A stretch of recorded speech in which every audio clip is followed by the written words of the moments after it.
Assalamualaikum warahmatullahi wabarakatuh. Perkenalkan, nama saya Tina Diansari. Di sini saya akan menjelaskan tentang teks berita dan unsur-unsur teks berita. Nah, teks berita itu adalah teks yang melaporkan kejadian, peristiwa, atau informasi mengenai suatu yang telah atau yang sedang terjadi.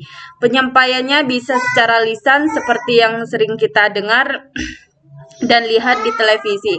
Sedangkan secara tertulis bisa kita baca seperti di media cetak. Nah, teks berita itu bisa seperti kita menonton televisi ataupun di koran dan sebagainya.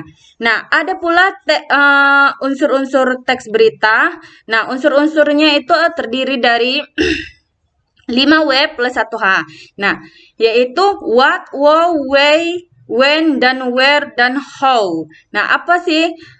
Nah, what itu apa yang terjadi di peristiwa tersebut. Why itu siapa yang terlibat dalam peristiwa itu. Why itu mengapa hal itu bisa terjadi di peristiwa tersebut.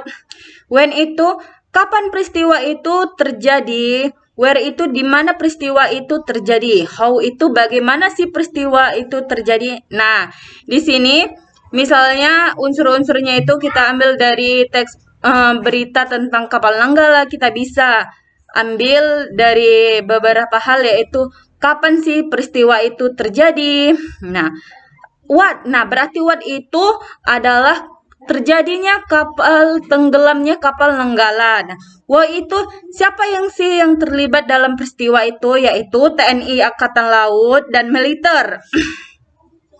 Bagaimana sih peristiwa itu terjadi? Yaitu ketika kapal Nanggala mengikuti pelatihan senjata strategis TNI Angkatan Laut. Nah, where itu di mana sih peristiwa itu terjadi? Di Bali. Itu saja yang saya sampaikan tentang teks berita dan unsur-unsur berita. Saya akhiri. Wassalamualaikum warahmatullahi wabarakatuh.